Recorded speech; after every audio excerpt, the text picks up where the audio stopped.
नमस्कार दोस्तों, एक बार फिर से हमारे अपने चैनल में आप सबका स्वागत है। आज मैं आप सबको एक प्रेरणादायक कहानी सुनाऊंगी जिसका शीर्षक है जो चाहोगे सो पाओगे। एक साधु घाट किनारे अपना डेरा डाले हुए था। वहां वह धुनी रमाकर दिन भर बैठा रहता और बीच बीच में ऊंची आवाज में चिल्लाता, जो चाहोगे सो पाओगे, जो चाहोगे सो पाओगे।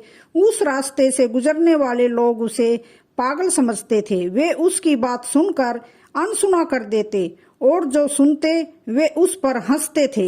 एक दिन एक बेरोजगार युवक उस रास्ते से गुजर रहा था। साधु के चिल्लाने की आवाज उसके कानों में भी पड़ी, जो चाहोगे सो पाओगे, जो चाहोगे सो पाओगे। ये वाक्य सुनकर वह युवक साधु के पास आ गया और उससे पूछने लगा, बाबा आप बहुत देर से जो चाहोगे सो पाओगे चिल्ला रहे हो, क्या आप सच में मुझे वो दे सकते हैं जो मैं पाना चाहता हूँ? साधु बोला, हाँ बेटा, लेकिन पहले तुम मुझे ये बताओ कि तुम पाना क्या चाहते हो? बाबा मैं चाहता हूँ कि एक दिन मैं हीरों का बड़ा व्यापारी बनूं। क्या आप मेरी ये इच्छा पूरी कर सकते हैं?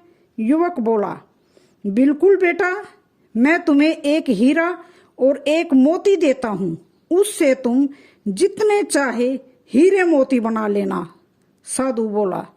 साधु की बात सुनकर युवक की आंखों में ज्योति चमक उठी। फिर साधु ने उसे अपनी दोनों हथेलियां आगे बढ़ाने को कहा।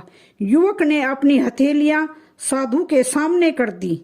साधु ने पहले उसकी एक हथेली पर अपना हाथ रखा और बोला, बेटा ये इस दुनिया का सबसे अनमोल हीरा है, इसे समय कहते हैं। इसे जोर से अपनी मुट्ठी में जकड़ लो, इसके द्वारा तुम जितने चाहे उतने हीरे बना सकते हो। इसे कभी अपने हाथ से निकलने मत देना।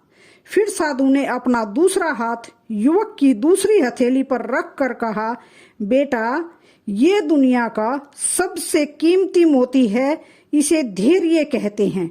जब किसी कार्य में समय लगाने के बाद भी मनवांछित परिणाम ना मिले तो इस धैर्य नामक मोती को धारण कर लेना।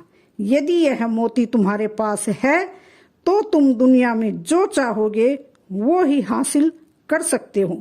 युवक ने ध्यान से साधु की बात सुनी और उन्हें धन्यवाद देकर वहां से चल पड़ा।